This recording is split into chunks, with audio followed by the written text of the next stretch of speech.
We're gonna read all together. 우리 같이 읽도록 하겠습니다. 먼저 유나, 우리 같이 읽는 것이 아니고 우리 영어로는 유나가 먼저 읽겠습니다.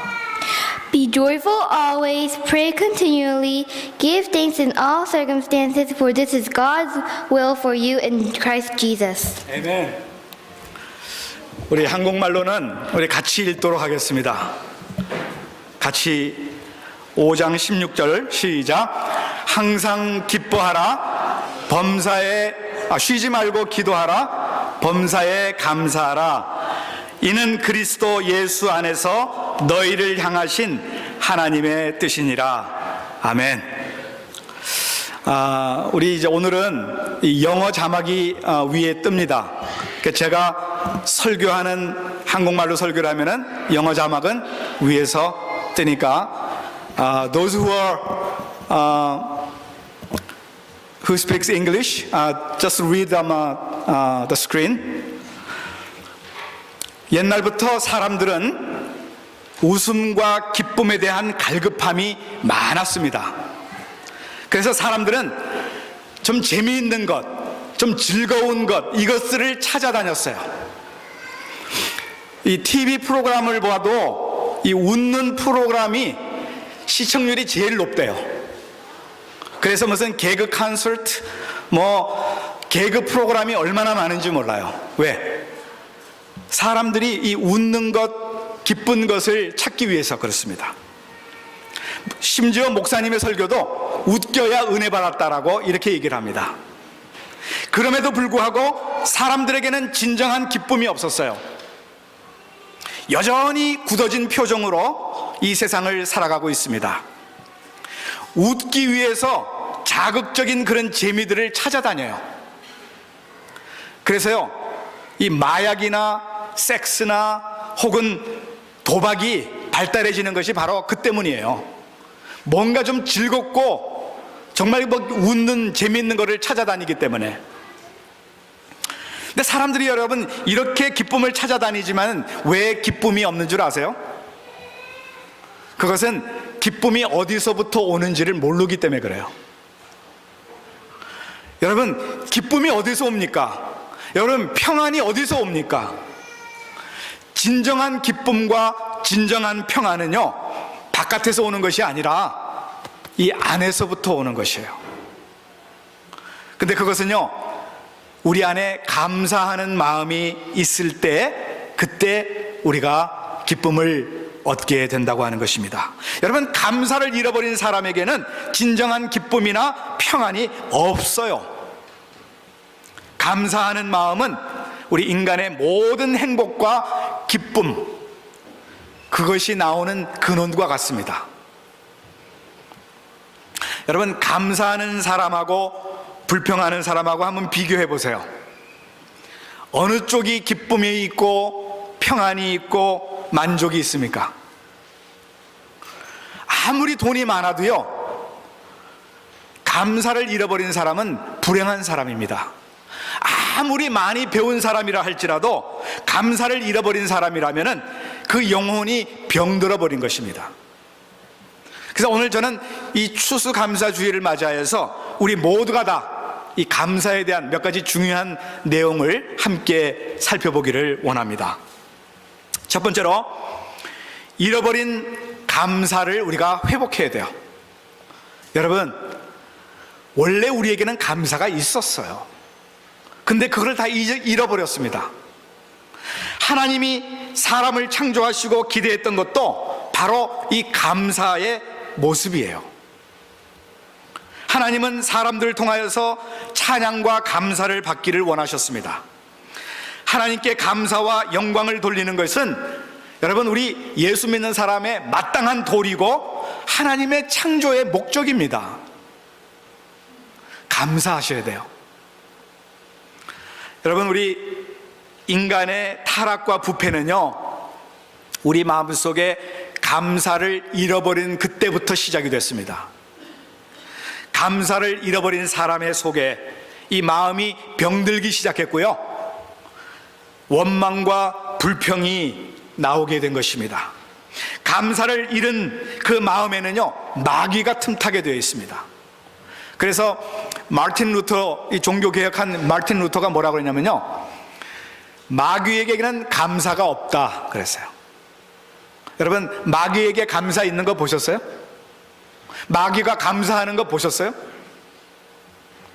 감사는 하나님께 속한 것이고 불평은 마귀에게 속한 것이다, 그 말입니다. 우리나라 속담에 원하는 돌에 새기고 그 다음에 은혜는 강물에 새긴다 라고 하는 그런 속담이 있어요. 이게 무슨 얘기냐면요, 우리 부패한 인간의 이 본질적인 모습, 만족도 모르고 감사도 모르는 삶을 아주 직설적으로 표현해주는 그런 속담이에요. 원하는 돌에 새기고 은혜는 강물에 새긴다. 사실 이것이 거꾸로 돼야 돼요, 여러분. 원래 은혜는 돌에 새겨야 되고 원하는 강물에 새겨야 돼요. 그래서 다 흘러보내야 되는 것이죠. 근데 타락한 인간의 본성은 이것을 거꾸로 만들어 버렸어요. 그 속에 하나님이 없기 때문에 감사가 나올 수가 없는 것입니다. 반면에 하나님을 만난 사람, 그 사람에게는 어떠한 일이 있든지 간에 감사가 넘쳐날 수 있는 것입니다. 그래서 여러분, 우리 예수 믿는 사람의 표징은요, 감사예요. 감사하는 생활이에요. 여러분, 우리 예수 믿는 사람들이 이 세상에서 봉사해야 돼요. 사회에서 여러 가지 모양으로 우리가 봉사해야 되는데, 여러분, 그 봉사도 그 동기에 감사하는 마음이 없으면은 그 봉사는 아무런 의미가 없다는 것입니다. 여러분, 우리 예수 믿는 사람에게 삶 속에는 하나님을 찬양하는 찬양이 늘 있어야 합니다. 근데 그 찬양도 감사가 밑에 깔려 있지 않으면은 그거는 찬양이 아니라 노래가 되는 것입니다. 노래. 그냥 세상적인 노래하고 다를 바가 없어요. 감사가 없는 찬양은 노래는 될 수 있을지 모르지만은 하나님께 드리는 찬양은 될 수가 없는 것입니다. 그리스도인은 하나님께 기도를 드립니다. 그런데요, 여러분, 올바른 기도는 하나님의 은혜에 대한 감사와 찬양으로 시작이 된다고 하는 것을 알아야 하는 것입니다. 우리 children, look at me.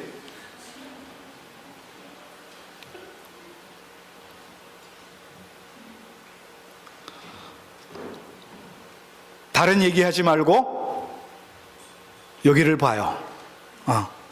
You guys look at me and listen and look at the words on the screen. 여러분, 이 기도가 하나님의 은혜에 대한 감사와 찬양으로 시작된다는 것을 알아야 합니다. 여러분, 헌금도 마찬가지예요.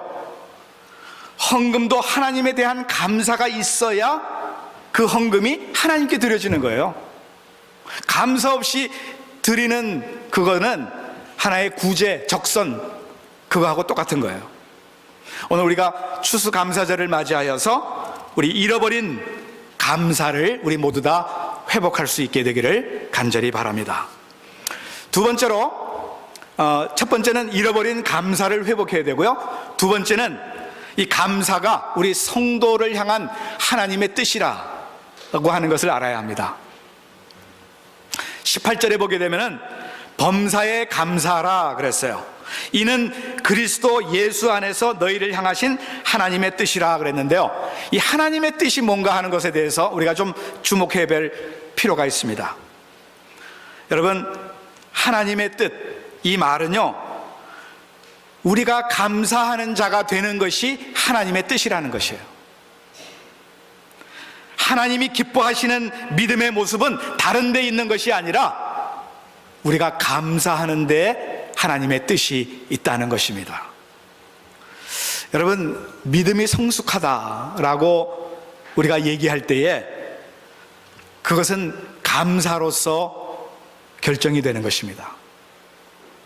믿음이 성숙하는데 감사하지 못하는 사람은 절대로 성숙한 믿음을 가지질 못한 것입니다. 우리가 흔히 착각을 하는데요, 성경을 많이 읽는 사람, 기도를 많이 하는 사람, 그리고 교회에 오래 나온 사람이 믿음에 성숙하다, 그렇게 착각을 합니다. 그런데 그렇지 않아요. 믿음의 성숙이라고 하는 것은 우리 안에 감사가 얼마나 있느냐 없느냐에 따라서 결정이 된다고 하는 것입니다. 항상 기뻐하는 것, 쉬지 말고 기도하는 것도 중요하고, 이것도 그리스도인의 삶의 한 부분입니다. 그러나 성경은요, 범사에 감사하는 것이야말로 하나님이 우리에게 원하는 바로 그거라고 하는 것을 말씀해 주고 있어요. 범사에 감사하는 것. 그래서 여러분, 우리 믿는 사람들의 생활하고 감사하고는 떨어질 수가 없는 것입니다. 미국의 유명한 신학자요 윤리학자였던 라인홀드 니버라고 하는 그 사람은 이런 얘기를 했습니다. 그리스도인의 삶의 중요한 세 가지 요소가 믿음, 소망, 사랑. 우리 고린도전서 13장에 나오죠. 근데 거기에 하나가 더 들어가야 된다라고 얘기를 해요. 그게 뭐냐면 감사라는 것입니다. 감사가 없는 그리스도인의 생활이라고 하는 것은 있을 수가 없다는 얘기예요. 그래서 이 믿음의 사람들을 보게 되면은 한결같이 감사하는 사람을 살았습니다. 여러분, 다윗도요, 감사의 사람으로서 그가 노래한 시편을 보게 되면은요, 감사가 아주 꽉 차 있습니다. 여호와께 감사하라, 감사하라 하는 내용이 얼마나 많이 나오는지 몰라요. 그런데 여러분, 이 다윗의 삶이 평안했기 때문에 감사하는 것이 아니었습니다. 오히려 다른 사람들보다 더 어려운 고난의 삶을 살았던 사람이지만은 그럼에도 불구하고 그는 늘 감사를 잃지를 않았던 것입니다. 사도 바울도 감사의 사람이었죠. 그가 교회에 보낸 모든 서신들 첫머리에 보게 되면은 늘 감사로 시작을 했어요. 다시 한번 여러분 보세요. 이 사도 바울의 서신들을 보게 되면 처음 부분이 감사로부터 시작이 됩니다. 특별히 사도 바울이 이 옥중서신이라고 감옥에서 쓴 서신이 3개가 있는데요, 에베소서, 빌립보서, 골로새서, 그 세 서신을 보게 되면 다른 어떤 서신들보다 더 감사가 더 많이 나와 있습니다. 그래서 이 사도 바울은요, 때로는 고난을 당하고 핍박을 당하고 질병을 겪으면서도 감사를 잃지를 않았던 것입니다. 여러분, 파키스탄 가보신 분 계세요? 파키스탄. 혹시 스리랑카 가보신 분 계세요? 여러분, 파키스탄이나 스리랑카에 선교하셨던 분이 이런 얘기를 하더라고요. 그 나라에서는 자기네들이 쓰는 말 중에 감사합니다라고 하는 말이 없답니다. 자기네 그 나라에서는 감사합니다라고 하는 단어를 쓰질 않는데요. 그런 말이 없답니다. 물론 다른 의미로 다른 단어로 그 의미를 대신하는지는 모르겠습니다만은 그들의 이 의식 속에는요, 무슨 생각이냐면은 누가 나에게 도움을 주었으면은 감사하다고 하는 그런 생각보다는 내 전생에 내가 저 사람에게 도움을 주었기 때문에 내가 당연히 받는 것이다, 그렇게 생각한다는 거예요. 여러분, 전생에 그리고 무슨 운명 이거 얘기하는 사람에게는 감사가 없는 거예요. 감사는 지금 오늘 우리에게 받은 것에 대해서, 우리가 가진 것에 대해서 감사하는 것입니다. 반면에 여러분, 미국 사람들을 보게 되면은 미국 사람들이 가장 많이 쓰는 단어 중에 하나가 감사합니다 라고 하는 단어입니다. Thank you, thank you. 근데 이 단어를 얼마나 자주 쓰느냐 하면은, 즐겨 쓰느냐 하면은, 거절하면서도 감사하다고 그래요. 거절하면서도. No thank you. No thank you. 그만큼 이 감사가 몸에 밴 거예요. 여러분, 미국 사람들의 조상들은 어려운 환경 속에서 하나님께 감사하는 것을 잃지를 않았습니다.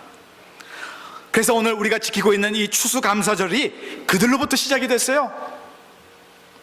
그렇기 때문에 지금 그들이 가장 세계에서 복받는 민족 중에 하나다라고도 말할 수가 있는 것입니다. 여러분, 하나님께서 누구에게 복을 주십니까? 누구에게 은혜를 주십니까? 나에게 주신 것에 대해서 감사하는 사람, 그 사람에게 복을 주시고 더 큰 은혜를 주시는 것입니다. 여러분, 감사하지 않는데 쓰임을 받은 민족이 없어요. 감사하지 않는데 귀하게 쓰임을 받은 개인도 없어요. 하나님은 감사하는 자에게 복을 주시는 줄로 믿으시기 바랍니다. 그 다음에 마지막으로 세 번째로 범사에 감사가 이 범사에 우리가 감사해야 되는 그런 조건이 있다는 것을 우리가 알아야 합니다. 오늘 본문에서 주의 깊게 보아야 할 단어가 범사에라고 하는 단어입니다. 이 히라보로는 엔판티라고 하는 그런 단어를 썼는데요, 이 말의 뜻이 뭐냐면은 모든 상황 속에서, 모든 환경에서라고 하는 그런 뜻입니다. 여러분, 16절 17절에 보게 되면요, 항상 뭐요? 항상 뭐라고 그랬어요? 기뻐하라. 그 다음에 기도할 때는 어떻게 하라? 쉬지 말고 기도하라. 여러분, 항상 그리고 쉬지 말고 이 두 단어는요, 시간적인 의미가 있어요. 시간적인 의미가 있어요. 그런데 그 다음에 나오는 범사에 감사하라 라고 하는 이 말은요, 어떤 상황적인, 어떤 환경적인 그런 의미를 가지고 있는 것입니다. 그래서 성도들은 어떤 환경에서든지 어떤 상황에서든지 감사하는 자가 되어야 된다, 그렇게 말하고 있는 것입니다. 여러분, 좋은 환경에서 감사하는 것은 누구든지 할 수 있어요. 믿음이 없는 사람들도 얼마든지 감사할 수 있습니다. 그런데 어렵고 악한 그런 환경 속에서 감사할 수 있는 것은 아무나 하는 것이 아니에요. 오직 믿음의 사람만이 그런 환경 속에서도 감사할 수 있다라고 하는 것입니다. 성숙된 믿음이라고 하는 것은 그런 의미에서 이 환경에 의해서 내 믿음이 좌우되는 것이 아니라는 거예요. 환경하고는 관계없이 그저 하나님을 바라보고 믿음으로 살아가는 그 사람이 믿음에 성숙하다, 그렇게 말하는 것입니다. 여러분, 감사는요, 우리의 삶을 바꾸어 놓습니다. 불행을 행복으로, 절망과 좌절을 소망으로 바꾸어 놓는 것이 바로 감사입니다. 감사는 마치 어둠 속에 빛을 비추듯이 삶을 보는 새로운 시각을 열어주게 되는 놀라운 그런 비결이 있다고 하는 것입니다. 사랑하는 여러분, 오늘 우리 추수감사절을 맞이하여서 감사를 회복할 수 있기를 바랍니다. 오늘 우리에게 주신 이 말씀을 다시 한번 깊이 생각하시기를 바라요. 우리 마음속에 새기기를 바랍니다. 범사에 감사하라. 이는 그리스도 예수 안에서 너희를 향하신 하나님의 뜻이니라. 추수감사절에 여러분의 삶 속에 이 감사가 충만하게 넘치는 그런 삶이 되기를 주님의 이름으로 축원드립니다. 기도하겠습니다. 아버지 하나님, 감사합니다. 정말 잃어버린 우리의 이 감사를 회복하기를 원합니다. 그래서 우리의 입술을 열기만 하면은 감사합니다라고 하는 이 말이 튀쳐나올 수 있도록 도와주시고, 그것이 우리 마음 중심에서부터 우러나오는 귀한 감사가 되게 도와주시고, 이 감사가 바로 하나님의 뜻이라고 하는 것을 우리에게 말씀해 주시고, 또한 우리가 범사에 감사하는 우리가 되어야 한다고 하는 이 사실을 다시 한번 깨달았습니다. 주여, 우리 한 해 동안 우리에게 베풀어 주신 그 놀라운 은혜, 그 은혜를 기억하며 감사하며 살아갈 수 있는 우리들 되게 하여 주시옵소서. 예수 그리스도의 이름으로 감사드리옵고 기도하옵나이다. 아멘.